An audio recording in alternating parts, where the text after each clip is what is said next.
Good morning, everybody. Welcome to the Farzy Show. My name is Marc Farzy. We're here at the Steven Sager Studios. Flyers can't win a hockey game. It's bad. It's very bad. Ben Simmons is still not traded. Charles Barkley updates on the situation. It was actually a clip I saw before yesterday's show, but I couldn't get the file loaded. It was a technical difficulty on behalf of the show. And we got some Eagles news to get into, as well as some NFL playoffs. And we got all that and more in store for you today. But first, I just need to say this. No more Happy New Year's. I know that this is a debate amongst people in their social groups. No more Happy New Year's. We're past the Happy New Year. I'm coming out of the hardware store yesterday. I was buying a new shovel, all right, where I live in Philadelphia. Long sidewalk that I try to take care of for some of my neighbors here. They're the older variety, and I try to help them out, try to be a good guy. That's where the Christmas penguin came in that you guys love so much. So anyway, I'm coming to the hardware store. I bought a nice long shovel, bumped into somebody I casually know from the neighborhood, and I'm standing outside the store, and they're like, "Oh yeah, hey man, good to see you. Happy New Year!" And I'm like, and like I couldn't even hide it. Like, did anyone ever say anything to you that like it wasn't necessarily offensive, but you're like, that was dumb, like, and you can't hide the expression? And I guess the person just saw it on my face, and they went, "That's a little late for that, isn't it?" I was like, a little bit late. Hey, a little bit late. Hey, great to see you, though. Good to see you. And then, got in the car with the snow shovel. My new purchase is really got 10% off because the handle was a little crooked. How about that, huh?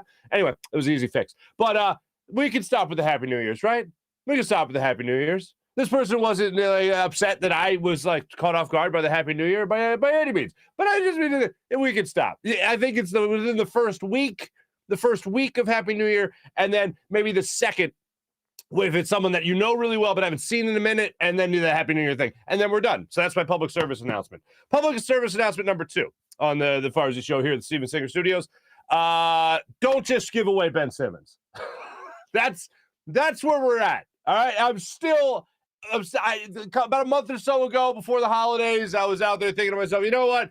I'm not going to lower my expectations. And even by saying I'm not going to lower my expectations and my desire to get a big return on that trade, okay, I don't want to waste Joel Embiid's career. I don't want to waste another year of his prime. But, oh, man, this is really killing me watching this team without Ben Simmons and not playing to their potential. So then this trade comes out yesterday, this little nugget. This is from Jake Fisher of Bleacher Report.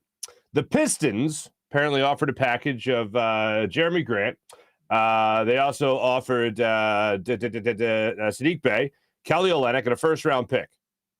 Now, according to Fisher, that was not met with much enthusiasm by Philadelphia 76ers brass, according to league sources telling Bleacher Report.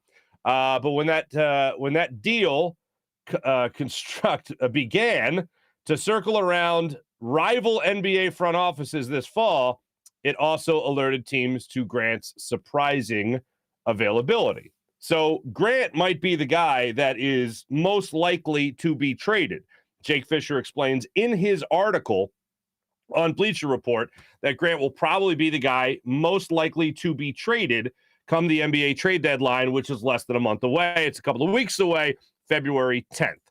That deal we talked about a month or so ago. And that deal then, even though it was not the same Grant that was here in Philadelphia, like in terms of the style of player that he was, much better player, averaged over 20 points a game.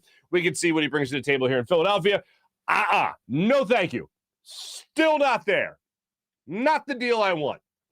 And this is what I asked Daryl Morey to do. And there's another report out there. This one's from Sam Amick of The Athletic, saying that the Sixers are still very much willing to trade Tobias Harris to package him in a deal with Ben Simmons in order to help move Ben Simmons. Kings might be a team that actually want to do that deal. I would be still very much surprised if Tobias Harris and his huge wad of cash get traded along with Ben Simmons and his huge wad of cash. So I don't see that happening. However, it's nice to know that the Kings might be involved in that. But this is what I ask of Daryl Morey. And here's where I'm at. Please don't settle. Don't just settle. Don't make a trade just to make the trade. Don't take something that is below what you're originally requiring just to get a trade done. All right, this will work, so I'll settle for this. Here we go. I don't want to see Ben Simmons just given away.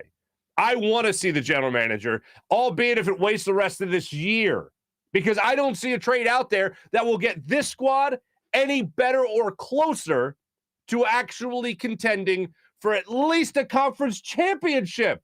Not one that's been out there that's been widely reported, like not one that's been talked about as much as this Grant, Olenek, first rounder, Sadiq Bey deal. Not one that's been talked about as much as that. Not one that's been talked about as much as De'Aaron Fox. Apparently that's been shot down, saying the Sixers have no interest in De'Aaron Fox. They feel like they have him already in Tyrese Maxey with even more of an upswing, maybe, with even more of a higher ceiling.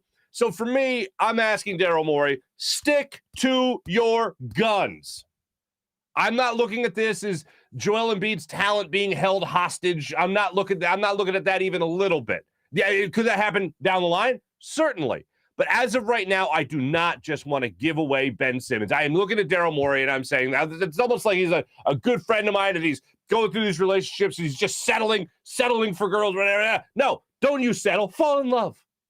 Fall in love, friend. Fall in love with the deal. Because anything I have seen so far doesn't make me go, oh, man, pull that trigger. Make that happen. There's no Dame Lillard deal out there. There right now seems to be not even a step down when you look at like a Bradley Beal, bringing him to Philadelphia. There's no deal out there right now that makes you go, oh, this is the one that's got to happen. And until that actually happens, I don't think Daryl Morey is going to make anything happen. So as of right now, much to the dismay of Charles Barkley, I'll let you hear from a second. Here's pretty much where we're at right now when it comes to all things Ben Simmons. And it's unfortunate, yes, but it's just where it's just where Adrian Wojnarowski had us at just a couple of weeks ago. There's been no movement. Ben Simmons, there's been no movement, as Woj was laughing. Now there's going to start to be the public pressure. And Charles Barkley, they caught it with Charles Barkley, TMZ did, at the airport the other day. And as TMZ does, with their guerrilla journalism, and I give them all the credit in the world for this because it's brilliant. They just run up to people with cameras and get sound bites. Ever notice at TMZ, the guy that's actually doing the interview seems like shocked that the person's actually talking to them? Anyway, this guy sounds a little shocked. But anyway, I cut a lot of him out just to hear more of Charles Barkley. But Charles Barkley gets asked about Austin Rivers' comments about how Ben Simmons has played his last game in Philly, and he's feeling, obviously, that his dad is the head coach of the Sixers, Glenn Rivers. So Charles Barkley was asked about whether or not Ben Simmons is done in Philly or not, and here is how Charles Barkley responded to that. Oh, he's never going to play another game in Philly. The fans would not forgive him. So what do they do? Like well, they got to make a trade. You got to move on from a bad relationship. I mean, to not use him, and Joel Embiid's been playing great this year. So they're wasting his talents. But they've got to make a decision. But Ben Simmons never going to play in Philly again. The fans will never forgive him. And you know those fans. I know those fans. It's not happening. It's not happening. I felt my name was Charles Barkley, son of a bitch, for a long time when I was there. I don't doubt that. He goes with the relationship analogy as well. It's a bad relationship between Ben Simmons and the Sixers. Just break it off. Just call it quits. See what you can get in return. Here's what drives me nuts with everything that happens surrounding the Sixers. Everything that happens about the future, the near future of the 76ers basketball team, and with any criticism the fan base gets. I have never seen anything in my life, and most people haven't seen it either, anything close to what the Sixers did during the process era. A 10-win team, an 18-win team, a 17-win team. This was a team that before they really started the process was a win away from the conference championship. Doug Collins, the head coach, Andre Iguodala, Drew Holiday, all those guys, right? They get a win within the Eastern Conference Finals against the Boston Celtics. If you remember that 7-game series, they lose the 7th game and they end up, that's it. That's all she wrote. I think a year later, Doug Collins is still here and they decide, all right, he's out. Process is in. Let's bring in Sam Hinkie. Sam Hinkie takes forever to bring in a head coach. That becomes Brett Brown. We all know the history. But over those 4 years, you watched a dreadful product. And the fan base didn't shrink. The fan base grew. Nobody was going to the games because they weren't worth the price of admission, but they were worth the interest. They were worth the emotional investment. People sitting at home, watching those games, following it, developing a huge fan base for everything that they were doing. Oh, you got to make sure that this process bears fruit, and it's going to do it. and Joel Embiid comes here. He doesn't play for 2 years. Ben Simmons gets here. He doesn't play for a year because of an injury during his first year as a professional, but not technically his rookie season, as we all know. And the Sixers fan base was very, very patient throughout that entire time. Gave you 4 years of our basketball fandom lives for Joel Embiid as of right now. There's been no conference finals. There's been no NBA finals. There's been obviously no championship, no parade. Hell, there hasn't even been an MVP awarded to the 76ers quite yet. I do think that will happen sooner rather than later when it comes to Joel Embiid. But whenever somebody talks about this Sixers fan base or whenever somebody talks about this Sixers plan and process and all that, for me, you got to make it worth it. And a Ben Simmons deal for Jeremy Grant, that ain't really getting it done for me. Even incorporating that first-round pick. De'Aaron Fox, as we already talked about, is not really getting that done for me. You want to talk about Halliburton, you want to talk about Buddy Hield, all of that doesn't really come to fruition unless De'Aaron Fox would be a part of that deal anyway. So there's nothing out there right now that is making me say, Daryl Morey, pull the trigger. And until that happens, I don't think Daryl Morey is going to do anything, no matter what Charles Barkley's saying. And this is also what Charles had to say about the general manager of the 76ers. Oh, he's never going to play another game in Philly. The fans would not forgive him. That's on Ben. This is on Daryl Morey. I mean, there's some good trades out there, but the Sixers are being stubborn and just wasting Joel Embiid's great season. They're just being stupid. Daryl Morey's like... Yeah, just being stupid. Daryl Morey, just being stupid. Okay. That's where we're at right now with Daryl Morey. He's just being stupid. I think he's being smart, in all honesty. That's where I think he is right now. I don't think he's being stupid. I think he just hasn't been wowed.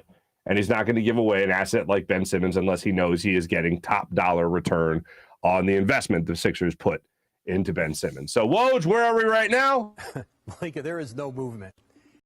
And there's not going to be any movement for quite some time. I'm hoping that all the news that leaks out, it makes it feel like there's some momentum.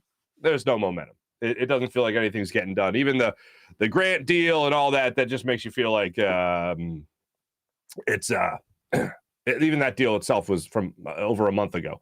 So there's no movement. That's still where we're at, unfortunately. Still where we're at. So I implore you, Daryl Morey, stick to your guns. Dig in. As you said you were. And it seems like you are. This could drag on to the NBA draft. It could drag on beyond that, but I don't see Ben Simmons being moved this year. So this is what we're going to get. We're going to get the Joel Embiid show, the Philadelphia Joel Embiids. We're going to have to see what Tobias Harris does as the season goes on. Enjoy the maturation and improvement of Tyrese Maxey. Defense of Matisse Thybulle when he gets back. And right now, this is kind of where we're at. Sixers fans are going to have to dig in on this one, too, because I am nowhere near the idea of, no, just get the deal done. I'm nowhere near that yet. I want to make sure this team gets top dollar on the return for their investment in Ben Simmons. That's what I got for you on 76ers. Flyers, real quick. Let me get into them. Seth Joyner, by the way, couldn't be more excited about this. Seth Joyner is our guest today, folks. I'm not going to lie to you. It's one of my favorite interviews we have ever done on this show. This conversation with Seth Joyner. Seth Joyner, I did a post-game show with some years ago on NBC Sports Philadelphia, him and Barrett Brooks. And that was a lot of fun because as someone that grew up in this area, you know the lore, the legend of Seth Joyner. You've seen him do plenty of post-game shows. You know the aura of Seth Joyner. And, you know, he just seems like a guy that is constantly mean-mugging. And he could not be one of the more fun human beings to be around. He's just a great guy to be around. And as soon as you get past that idea of like, oh, this guy will rip your head off. No, he's a great guy. He's a fun-loving guy. And I'm not gonna make any promises. There may or may not be a Merrill Reese impression. There may or may not be a Merrill Reese impression. I'm just may or may not. But I am going to promise because we already taped the interview, so there you go. You already know. Anyway, he had Merrill Reese on his show, so it kind of came up in conversation. Anyway, the Flyers. Let me get on them for a second here. Flyers have lost 9 in a row. Over that 9-game losing streak, the Flyers have managed to amass 3 points. Goody.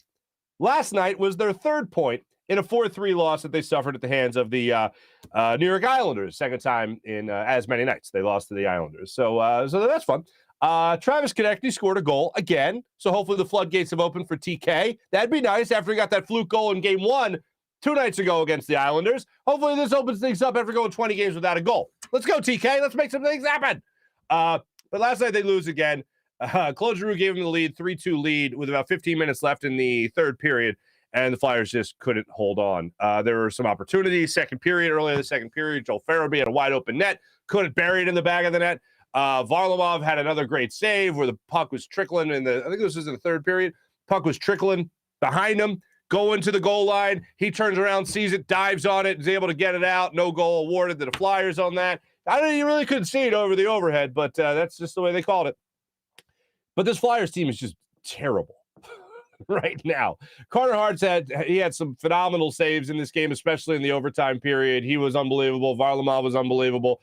It was just another rough one for the Flyers last night. And there are certain things you watch during hockey and you just don't see the flow. You don't see the rhythm. I thought the energy was there last night, but it's just, I hate to use cliches, but it feels like the best way to explain it is the grip on the stick too tight thing.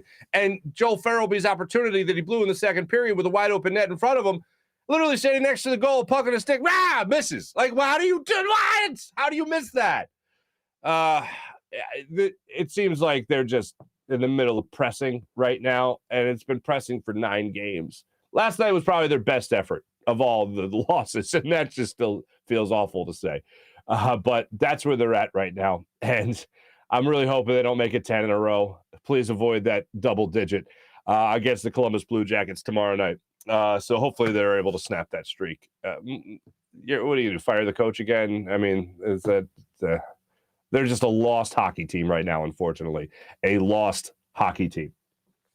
Before we get to our guest today, Seth Joyner, I do want to tell you about my good friend Steven Singer of Steven Singer Jewelers. And ladies and gentlemen, just look at this. How beautiful is that, huh? How beautiful is that gold dip rose? You want to get the perfect gift for Valentine's Day? Make sure you take advantage of all Steven Singer has to offer with this amazing, beautiful 24-karat gold-dipped emerald rose. It is a beautiful gold-dipped rose. It's one of my favorites, actually, that he's put out, and he's put out so many of them. People like to say, I hate Steven Singer. Not this guy. Steven makes getting the perfect gift for Valentine's Day so easy with his brand-new rose-color Emerald City. Picture it right here. A real rose dipped in trimmed in pure 24-karat gold with sparkling deep green petals. This magical Emerald City rose will take your breath away this Valentine's Day as she opens it with a beautiful gift box that you get to reveal this real rose encased in brilliant 24-karat gold against stunning deep green petals. Don't leave her green with envy. Go on to Steven Singer Jewelers. IHateStevenSinger.com. Visit them today and get your Steven Singer Emerald City green 24-karat gold dip rose. Get yours before they're gone, exclusively and only available at Steven Singer Jewelers. It's the #1 gift this Valentine's Day. Steven's famous gold dip roses are just $59. That's it. For under $60, you get taken care of for Valentine's Day. Always fast and free shipping. Lifetime guarantee with the gold dip rose. Fast and free shipping, so make sure it arrives in time for Valentine's Day. Real jeweler, real roses for the real love of your life. Steven Singer Jewelers, IHateStevenSinger.com. That's IHateStevenSinger.com. Without further ado, let's jump on the Rothman Orthopaedics guest line, talk all things Eagles with our friend Seth Joyner.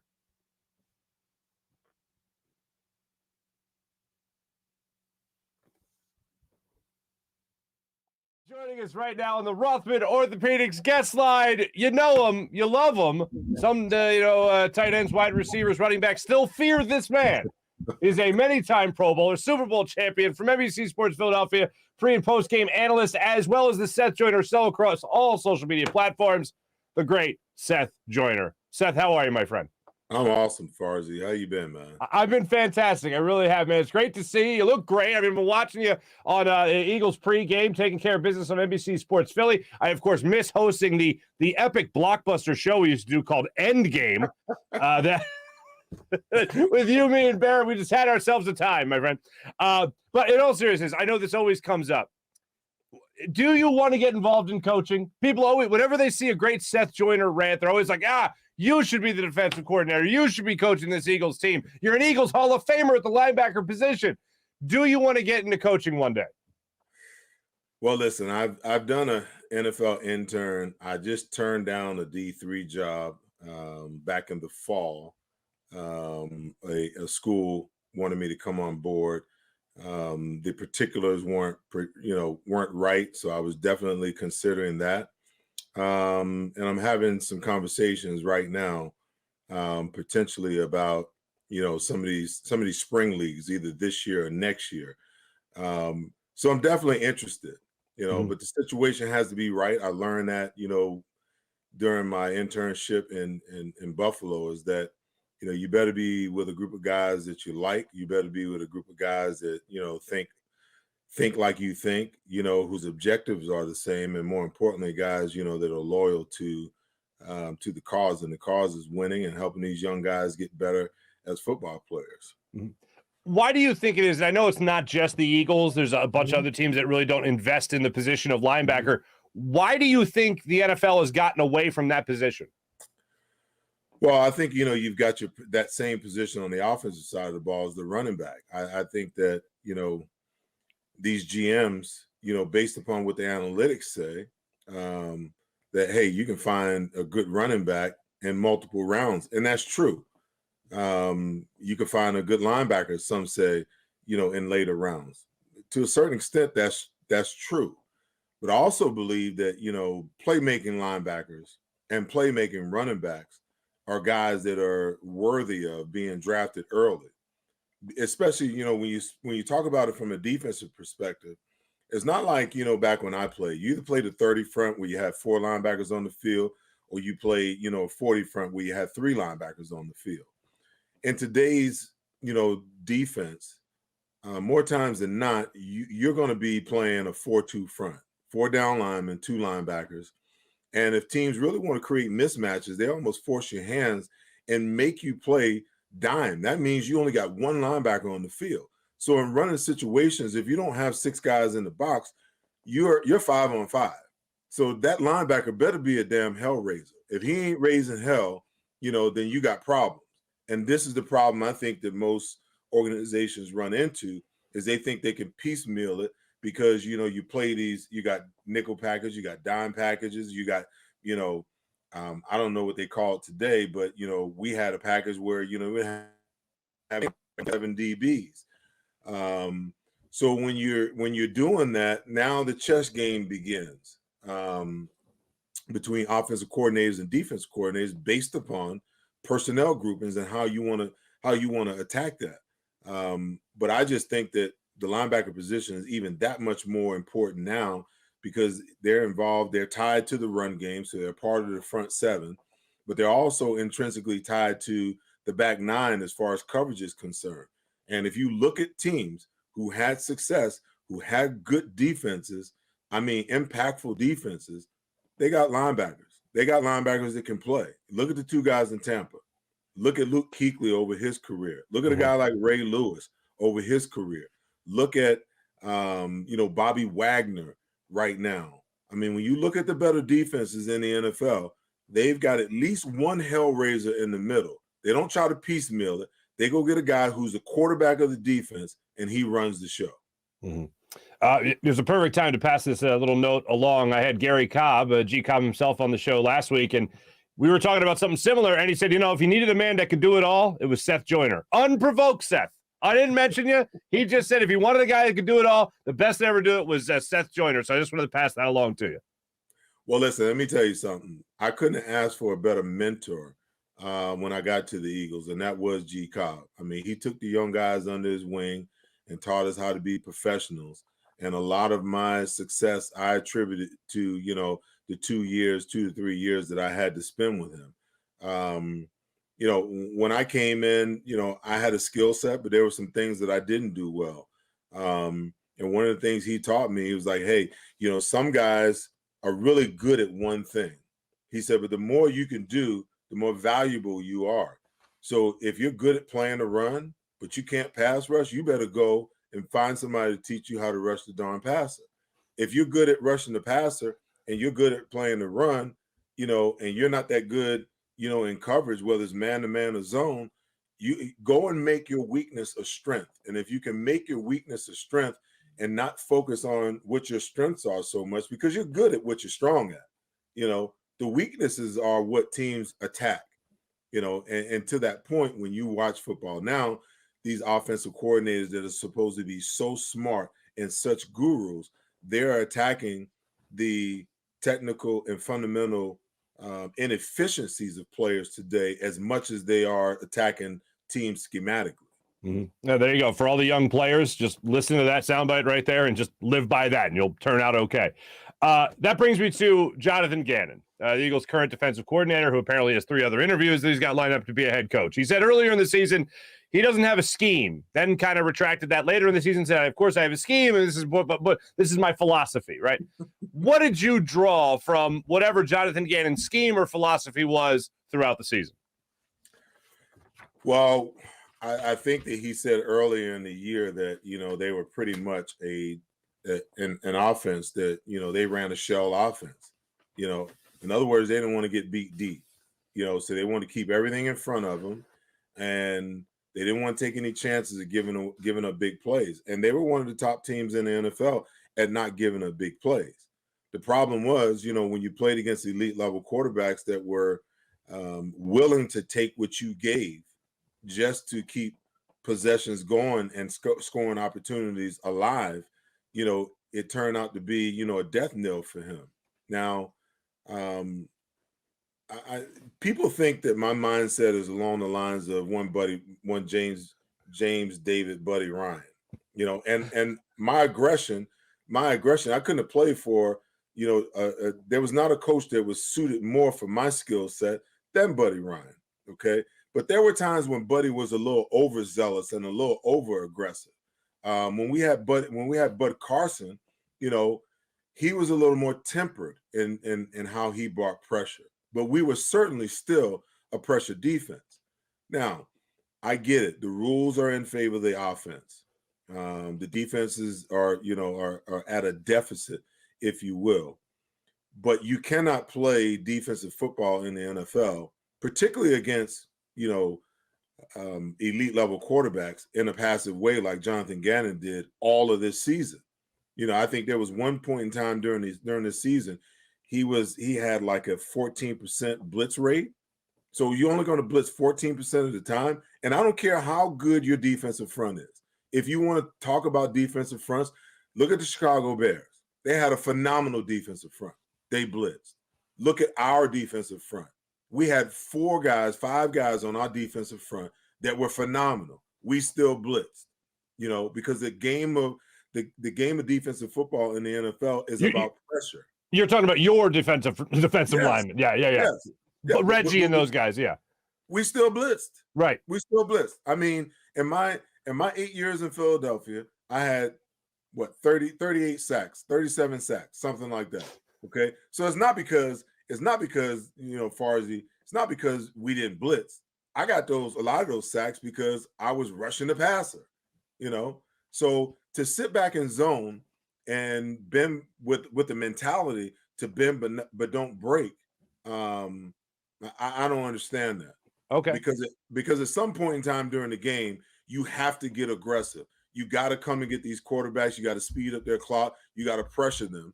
And you got to put them in situations where, you hurry them into making mistakes.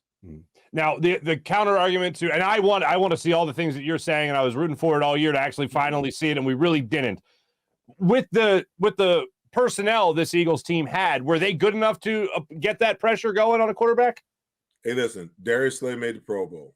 If Avonte Maddox had any kind of statistics the year that he had, like 4 or 5 picks, a couple of forced fumbles, a couple of recovery. I mean, any kind of statistics, he would have been in the running for the Pro Bowl. That's how well he played.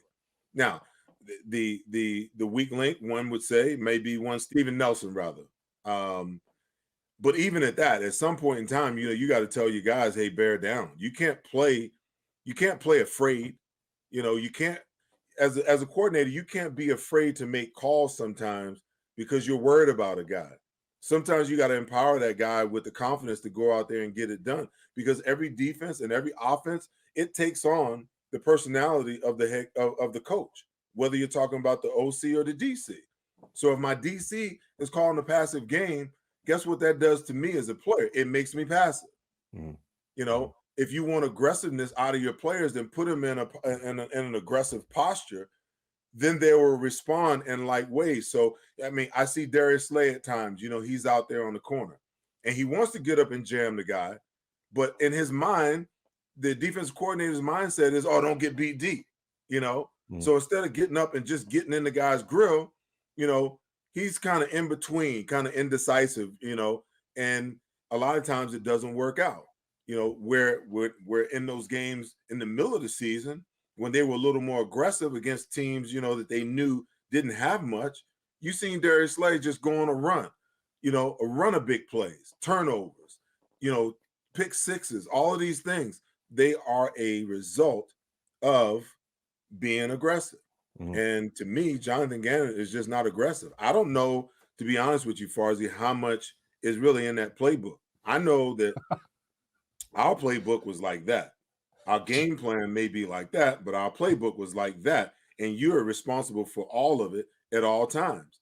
You know, we wondered about Chip Kelly and his single sheet of paper, you know, and how many plays could you possibly have on that little sheet of paper when Andy Reid has got this, you know, this big old sheet, the menu filled up on both sides. And then I look at Jonathan Gannon every single game. He's got a sheet like this with a little bit of writing on the front of here, you know, and he's looking like this. So there's nothing inside of it. So how much variety and how much creativity could really be in your playbook, you know, when you've got a play sheet that looks like that, you know? Now it doesn't mean that he doesn't have a whole lot on there, but I'm looking at coverages, I'm looking at blitzes, I'm looking at fronts, and I can tell you they got 3 fronts, a 3-man front, a 5-man front, and a 4-man front. They got like 2 or 3 blitzes. You know, they're going to bring a slot blitz, a linebacker blitz, you know, and how many coverages? They're in zone. They got man, you know, and every once in a while you might catch them in cover in quarters coverage or quarters halves, you know. So if you're that simplistic in what you're presenting, because either A, your players can't run it, can't memorize it, or you as a coordinator don't have much variety, how much success can you have? So when I see a guy like this that's going to be getting 3 head coaching, you know, interviews, and I'm scratching my head like, how?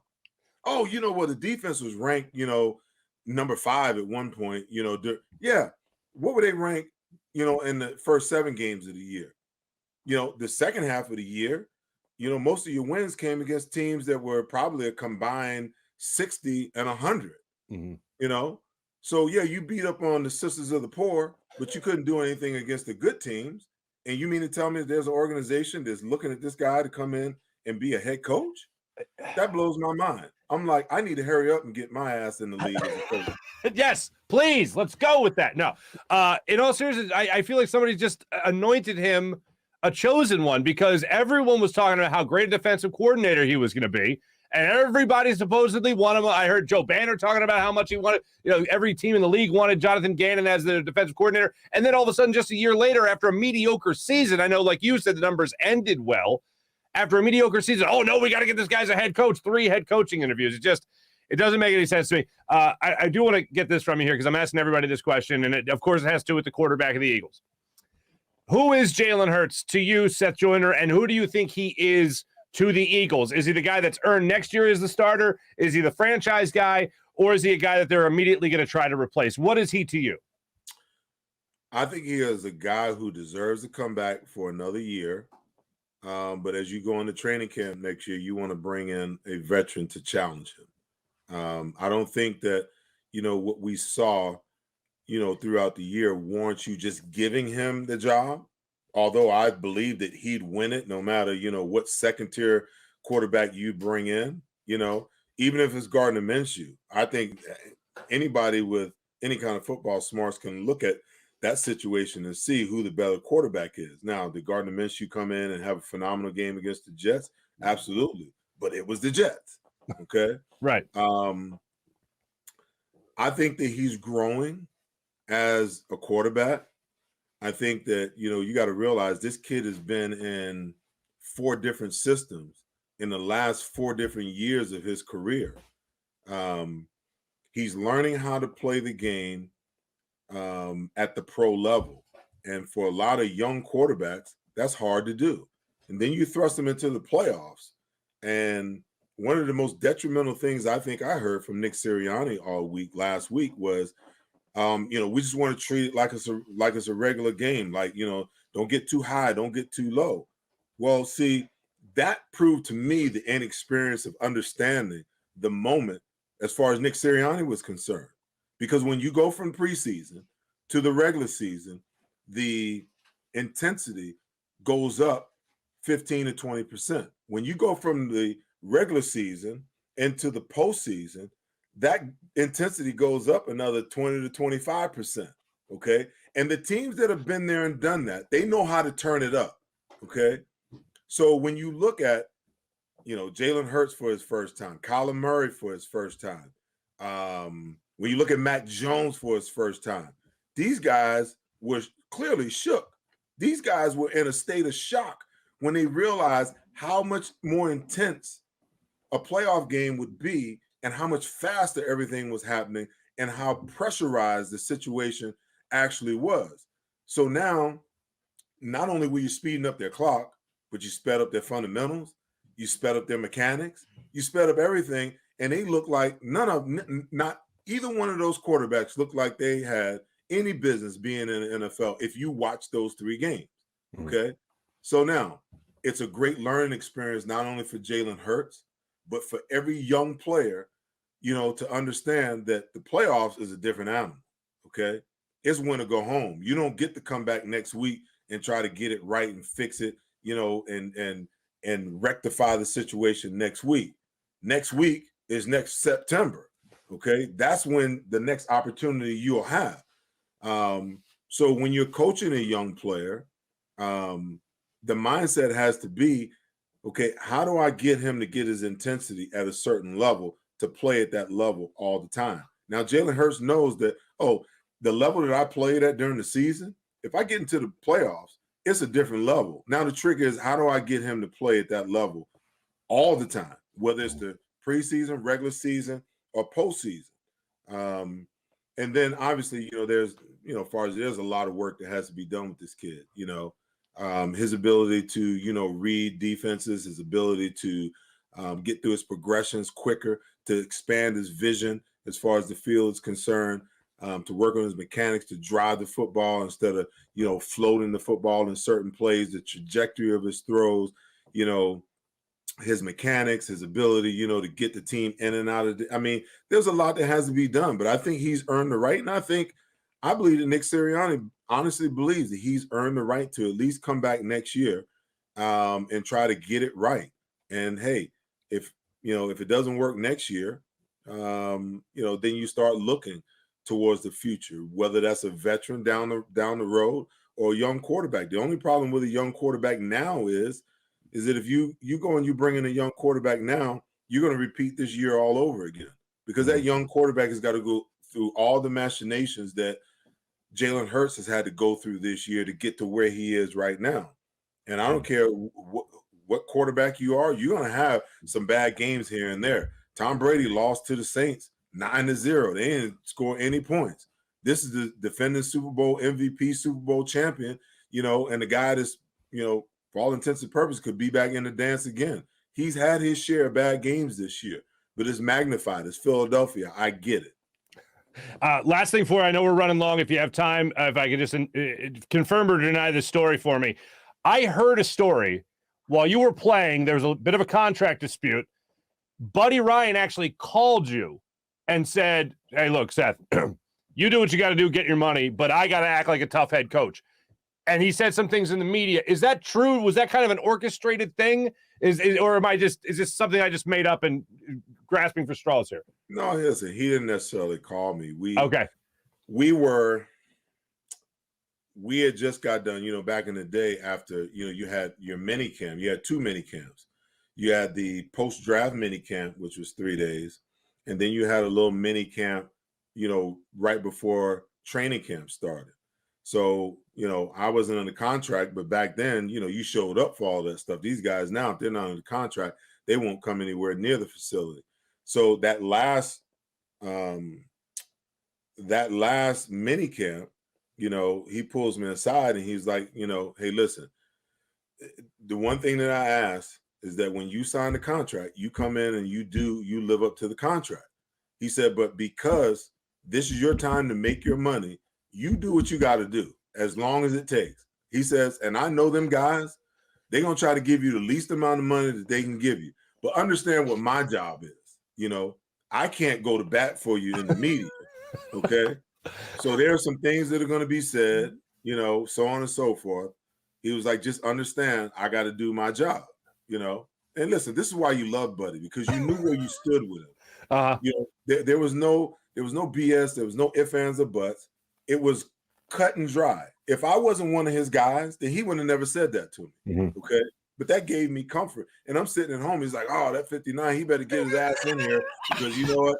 This guy is in his spot. He's playing lights out. And I'm sitting at home and I'm just giggling my ass off because I know what the heck is going on. So I sign my contract. I come in, before the on that Wednesday before the first regular season game. And I'm standing over on the sideline. He looks at me. He's like, what the hell are you doing over here? Get your ass in there.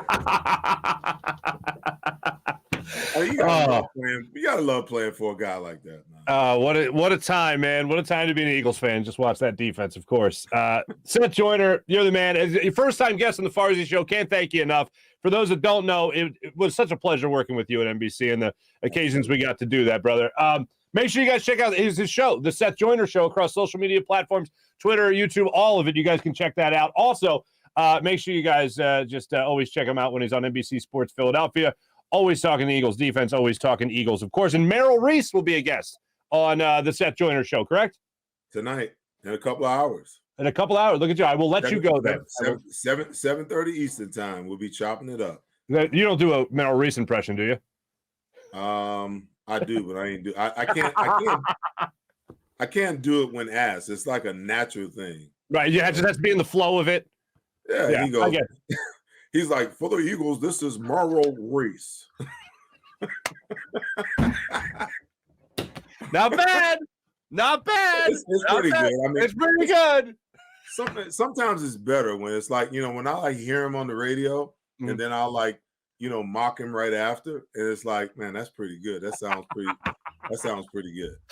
Fantastic. Ladies and gentlemen, the great Seth Joyner. Check out his show, The Seth Joyner Show. Make sure you follow him on Twitter. I catch him on NBC all the time as well. Eagle Hall of Famer is all you really need to know, and Super Bowl champion Seth Joyner. Thank you, Seth. Farzy, my pleasure, man. I got to get you on my show in the next couple of weeks. I'll be in contact. I think I know my people. They'll say yes to that. Awesome. Seth Joyner, ladies and gentlemen, joining us on the Rothman Orthopaedics guest line.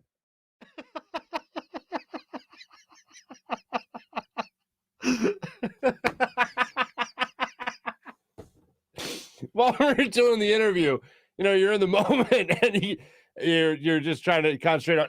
And I knew I'd taken up enough of his time, so I was just trying to get him out of there. But once he hit the hi, this is Merrill Reese. Merrill Reese. Once he hit that,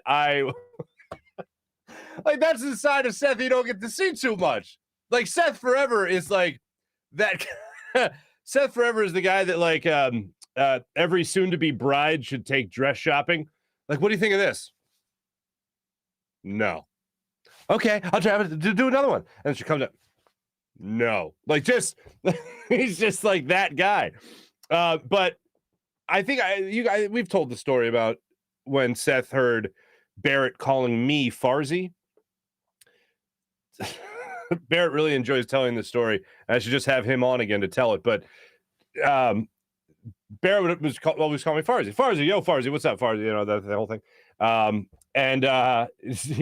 Seth, we were sitting there. We just went to break. And Barrett says, yo, Farzy, we got to talk about this, that, or the other, whatever. And Seth there's a downbeat, and Seth just goes, in all his Seth Joynerness, he just goes, Farzy. Kind of like Nearsy. Stone face. And I sit there And my first thought was, did they play with a guy named like Nierzinski that I'm forgetting, or Nero, or I don't know? And they nicknamed him Nierzy, and it's like, oh, Farzy and Nierzy. It's like we used to call that other guy. No, he was making a joke. Farzy, like far away, and then Nierzy, like near me, Nierzy. And then Barrett just started laughing his ass off, and I'm like, oh, it's a joke. Seth Joyner's being lighthearted and funny and comical. I didn't know that was possible. And that was some of my first interactions with Seth Joyner. But as you can see, one of the best guys you could ever talk to. And I always enjoy when I can get him going and put a quarter in the funny Seth machine. And he's just a great guy, and I appreciate him coming on. Make sure you guys check out his show. It aired last night, 7:30 Eastern time, as you just heard him say. It's still on his Twitter, so you guys can check out the interview with him and Merrill Race coming up in whenever you want, basically. So thank you to Seth Joyner for checking it out. He's an awesome dude. Awesome dude.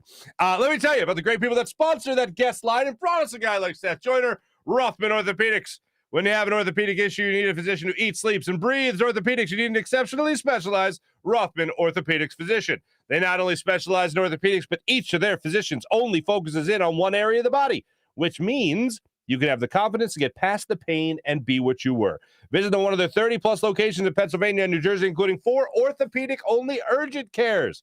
Learn more at RothmanOrtho.com. That's RothmanOrtho.com. How about the amazing people at BetQL, NFL playoffs, NBA regular season, all that. Make sure you're getting your bets in after you consult BetQL. Their best bets computer model scans over 350,000 unique bets per year that give you the best bet recommendation for every game across all major sports, and they give you the reasoning behind that bet as to why you should place the bet and get the advantage over your sports book. Their model covers everything from point spreads, over-unders, player props as well. If you don't want to use their model and prefer to do your own research, BetQL's got you covered for that. They got all the necessary tools for your betting research needs. Sharp data, line movement, team summaries, lineups, injuries, breaking news, and they even have a leaderboard for you to track your own success, and you'll have a lot of it when you use BetQL. Head to the App Store or Google Play Store now and download the BetQL app. How about the amazing people at PHL Sports Station, Philadelphia Sports Nation, enhancing your Philadelphia sports fan experience?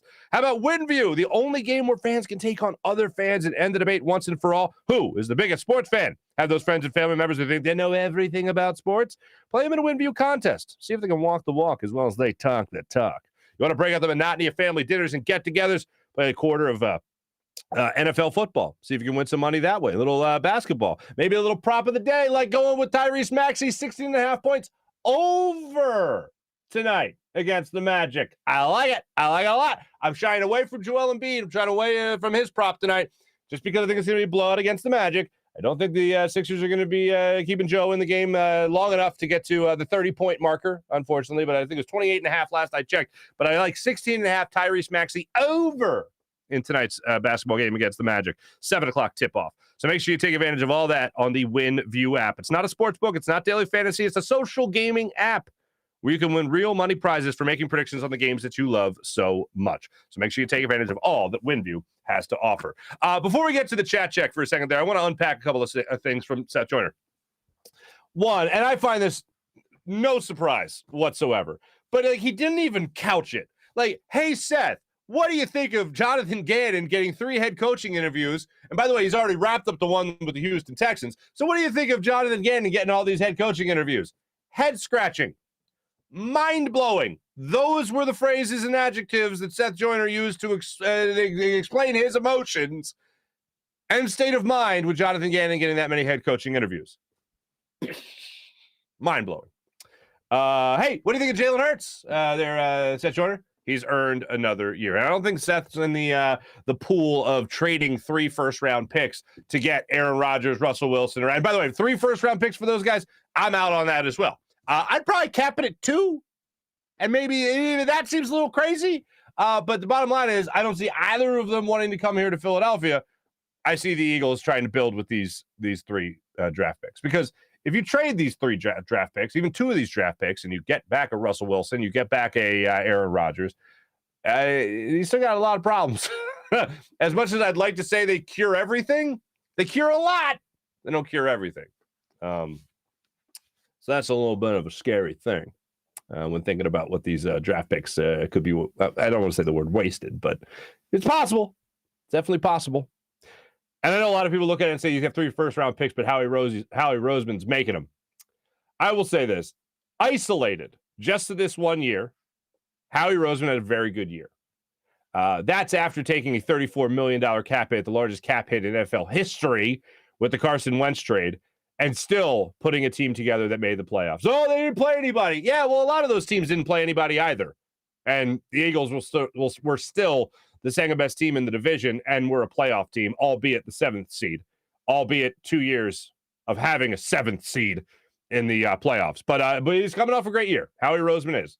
Let's build a little momentum, Howie, and crush 3 picks, or at least what you're going to use those first 3 picks for coming up in the NFL draft. So we'll take that into consideration moving forward. And then the last thing was obviously just the Merrill Reese impression. There's nobody I think I enjoy making laugh more than Seth Joyner. Let me just do the pecking order here for a second here. People I enjoy making laugh. Seth Joyner, my wife, my mom. Those are the top 3. Hold on. Seth Joyner, my audience. My wife, my mom. Boom. That's the order for you right there. Little Toots. Little Toots is down there because she's 2.5. You know, you say poopy and she's giggling. So there you go. And that's another thing. Seth Joyner was at home giggling. He used the word giggling when telling that Buddy Ryan story. I was just sitting at home giggling. Seth Joyner was giggling. I would picture him more of as a guffawing man. You know what I'm saying? Anyway, now it's time for everyone's favorite part of the show, the chat check. Ladies and gentlemen, let's check in. Social media check-in right here. Chat check. Kevin leads us off. Good morning, Kevin. Nice to see you. April. Nice to have you, April. Once you hit the midpoint of January, it's done. Thank you, April. No more Happy New Year's. Every once in a while, he's dropping it in like March just to mess with people. Big Dog Seth Joyner. I'm going to try to get to this by the end, but I want to throw this question out for some people, for you parents out there. Got a question for you. As you know, little Toot's about to get a little brother, so we're just waiting on that. Any day now, any minute now. The bag is packed. But we're going to a wedding in June in London. We're traveling to my cousin Christina, her and her fiance Ben, awesome people. We're going to London, and it's like, take the kids, don't take the kids, take the kids, don't take the kids. And then we're like going on the side of take the kids. Anyone that's on a trip like that away from the kids, we're probably only going to be gone not even a week, to be honest with you. With no kid, with not taking the kids, we'd probably cut it to less than a week. Go to London, go to the wedding, go up to like Edinburgh. I'm like a huge history buff. Love. I'm not Scottish at all, but I love the Scottish history. William Wallace, Robert the Bruce, all that stuff. I'd love to go up there and check out all that stuff. So that's what we want to do. But how long should the trip be? Take the kids, don't take the kids. At the time, it would be almost a 3-year-old and a 5-month-old. 5-month-old. So take the kids, don't take one kid, don't take just parents. I'm asking your advice. I'll hopefully get to it later in the chat check. Big Dog Seth Joyner. Oh, what's up, Dan Schwartz? What's up, buddy? Nice to see you. John Cheeseborough. Good morning, all. Without ever reading a whole quote, as soon as I saw the names, I said the Sixers better not be interested in the Pistons deal. John, the first thought I had as well, I was like, Pistons? What are you giving me? Anyway. Maybe your 3 first-round picks for the next 3 years. That's all it would really take. Not that would help us out necessarily right now. You can still flip those picks to bring somebody back. And then there you go. That's how it would help. Trade him, please. Cecil's in the trade Ben Simmons right now idea. I am not. I mean, yes, trade him now as long as you get a good return. Dan Schwartz. I hate trash day. So much crap to bring out. Is out Ben Simmons? Wait, is our Ben Simmons in there? Only if I could watch him be compacted. Wow, Daniel, piping hot. Daniel sent me something. I just called him Daniel twice. Dan sent me something interesting, and I don't look at the standings this early in the season. I try to just keep an idea, glance at them every once in a while. But actually, I guess a week ago, I was like, damn, the Eastern Conference is really tight. And then Dan pointed out to me 2.5 games. Sixers are 2.5 games out of first place in the Eastern Conference. What? Freaking bonkers, man. No interest in Grant. Nate, I'm with you there. Nate, Seth is the GOAT. I agree. Marc, definitely on some classic show. Wait, what, huh? Oh, I was on some classic shows. Yeah, man. That was a lot of fun. PST. It's like NBC got rid of pretty much all non-game centric content, essentially. So when Amy and I we got PST, we're excited, we had this fun. They gave it 11 months. Like ratings went up. Like we were feeling good about the show, and that was it. I was just like, we're kind of not doing talk shows anymore. Cool. Thanks. They kept me on for a year. I got nothing bad to say about NBC. It's just that wasn't their decision. That was the higher ups' decision. But we had a lot of fun. 700 level was a blast. That show was an absolute blast. Anything I got to do with NBC, I got nothing bad to say about NBC. I love NBC. They're great. And still a lot of my good friends are over there. Julian, picking up on it. Seth Joyner is the guy who I feel is from a movie when you date his daughter. It's a phenomenal way to put it, Julian. He intimidates you. Yes, he does. Yes, he does. Flyers are who we thought they were, pure trash. Thank you, Mally. Not playing great. 9 in a row. Don't have his daughter back past 9 p.m. Julian, you better not. Drinking game for Sunday at 3 p.m. Take a shot whenever Collinsworth tries to talk through his laughter. Wow, John, you notice that too? Take 2 shots when he says, now here's a guy. You'll tap out by the first quarter. That was one thing. So Collinsworth took over for Madden. I was on the crew, and I feel like I've mentioned that too many times already. I'm sorry if that makes me seem arrogant. But anyway, so one thing I didn't like about Collinsworth was that he laughed into so many things when nothing was funny. And I know it was more of a sense of bewilderment than it was finding something funny. But like every time I heard the combo, like Al Michaels would say, LaShawn McCoy, absolutely incredible. And then Collinsworth, LaShawn McCoy. Now here's a guy that just runs fast through holes at the offensive line. Just does a great job of opening up. And I'm thinking, is that funny? What's funny? There's nothing funny. And I'm like, am I being too harsh because I'm used to John Madden, the great John Madden? And it's like, no, that just seems odd that he's doing that. And I actually think Collinsworth does a good job on the broadcast, breaking down football. I think he does a good job doing the X's and O's. I still feel like the way he called Super Bowl 52 the audio equivalent of Vince McMahon, kiss my ass club. John, here's what I'll always say about that broadcast. The Super Bowl 52 broadcast. He called Doug Peterson's game plan like one of the most brilliant he had ever seen. Like people had a huge issue with Corey Clement and his catch, whether or not it was a catch in the back of the end zone or whether or not it wasn't. Same thing with Zach Ertz. Nobody knew what a catch was. And I've told you guys this before. I remember before the game, I was on the field and I was talking to John Runyon, who was in the league office. And we were talking about the rules for a catch because I think it was it was the same thing as what was his name? Jesse James, the tight end for the Pittsburgh Steelers, who a week earlier, or maybe 2 weeks earlier, maybe the end of the season, had that catch on the outside the end zone, went to reach and break the goal line, and then dropped the ball, and they said it wasn't a touchdown. So we were talking about how the rules were going to change for the following year, about how the ball can move a little bit, and you could make that catch and whatever, it'd be a catch. So then I see Corey Clement, and he makes the catch in the end zone, the ball's moving. And then he goes out of bounds. And I'm like, they're going to overturn this. And then they didn't. And I'm like, all right, awesome. Like, Collinsworth didn't know what the hell they were going to do. The ball was moving. And based on the entire season, he thought, and he's got to give his opinion, he didn't think that they were going to call it a touchdown.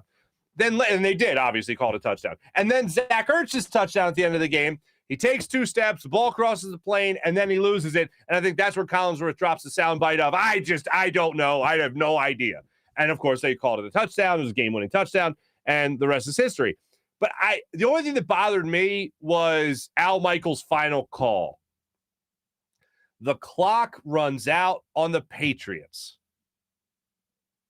And then there was like a pause, and the Eagles are Super Bowl champions. And it's like, I don't know. It more, I thought, celebrated the demise of the Patriots and not the achievement of the Eagles. Other than that, I mean, maybe I am biased because I know the guys, but like, I didn't think the broadcast was as terrible as a lot of people made it out to be.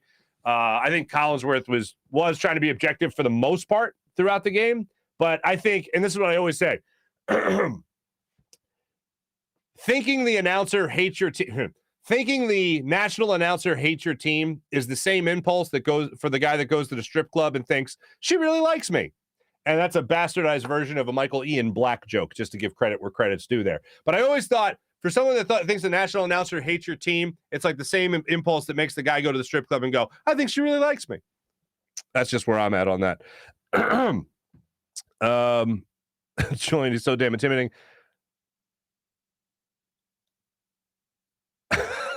Mally, I know Seth's kid's room stays clean. No doubt.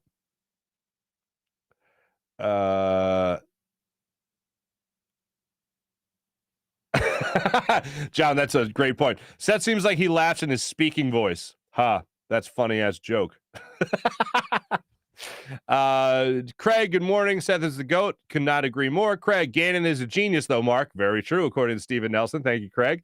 Matt, genius. Laugh out loud. I really want somebody goofy like the Texans or Broncos to hire Gannon as their head coach, says John Cheeseborough. Matt says Stephen Nelson would say, I'm a fitness model at 5'10", 250 pounds. Matt, way to be. Fine comments by everybody here. Let's see what else we got here. Cecil, hello, good morning. What do I have your vote for, Mac? What are we voting for here? Harsh Sai? Or Harsh Singh, excuse me. Harsh Singh. Farzy for GM. Yeah, that's what we need. That's what. Ooh, Mally, a Sheldon Brown hit on Jonathan Gannon. That is a great reference. I saw somebody post the other day, like, greatest hits by Brian Dawkins, and one of them was the Sheldon Brown hit on Reggie Bush against the Saints. I was like, that's a mistake. Mally, oh yeah, Mark, you got Seth on, so you button your buttons. No, I still got the plunging neckline. Is it this shirt, for whatever, stays a little bit more crisp. I don't know if there's still some starch in it. I don't know what the deal is. What else do we have? Let's get down here. Don Vito, welcome back, buddy. Don Vito, bald is beautiful. Damn right it is. Franzi is bald Sirianni. I've heard that before. Balder and fatter. Balder and fatter. Jalen Rager is like pouring bleach into your cake batter.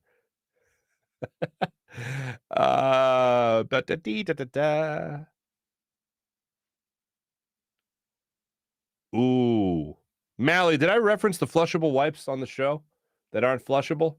By the way, according to Roto-Rooter, nothing is flushable. Like, anything that says flushable, they're lying. Because I had a bad sewage back up in the house. Somebody was flushing baby wipes. I think it was Lil Toots. Farzy has people? I guess. What's up, Don? Hello again. What? Hey, what's going on, Luigi? Omar? What's going on, Omar?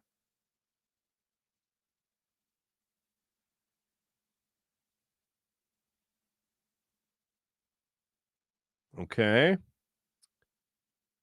Trying to rarely ask anymore. Luigi, weather girl update? Nothing yet, brother. Dan Schwartz, I thought I saw Mark's top button trying to rebutton itself during the interview with Seth. Bonus Farzy, are we overtime? We're overtime. Whatever. I'm still going. Still live, coming back for the replay. Hey, Rick, good to have you, buddy. Henry, Farzy, a big strip club guy. No, I am not a big strip club guy. I must admit. Oh, Mopar. Buongiorno, Marco Farsetta. Tutti ti auguri una buona giornata. Ile. There you go. No, I think that's and you. What would be you too in Italian? I don't know. Speaking Italian. There you go, Mopar. Either way, buona giornata to you as well. Let's see. Get running on. I'd love to get running on. I got to get him on. Bonus Farzy. Chat meetup. Nothing like Wednesday, 9 a.m. lineup at a strip club. Luigi. Hey, Luigi, think of how many girls we'd have there to do the weather for you. Girl come up to Luigi. You want a lap dance?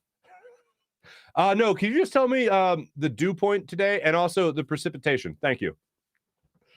Tic-tac-toe on the shirt. Mopar, I knew you love this shirt, buddy. Still live. Farzy. That's 3 shots in Farzi's story. What happened? That's 3 shots in Farzi's story. What did I do there? Good Collinsworth impression. That's funny. Luigi, I'm an ass. I'm sorry, man.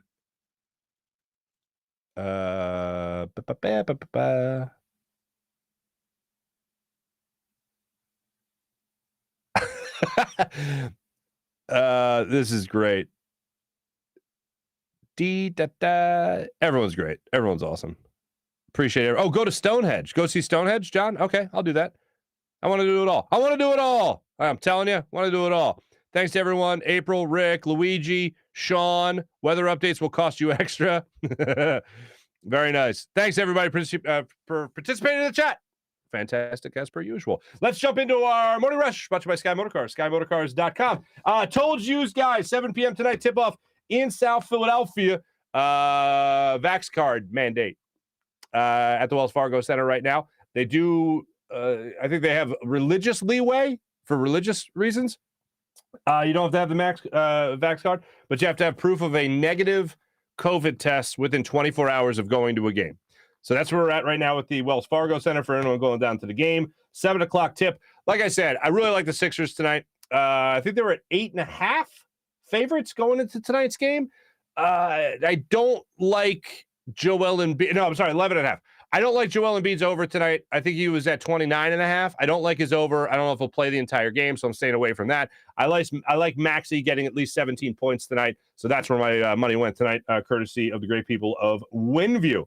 Flyers back in action tomorrow night against the Columbus Blue Jackets. Hopefully they take care of business against them Blue Jackets, and we'll see what happens from there. Thanks for listening. Thanks for watching. My thanks to Jim Hyde, who produced the program, did a phenomenal job as per usual. This is a Buzz Sports Entertainment production. My name is Marc Farzetta. Have a great rest of your day from the Steven Singer Studios. Take it easy, everybody. Talk to you guys tomorrow.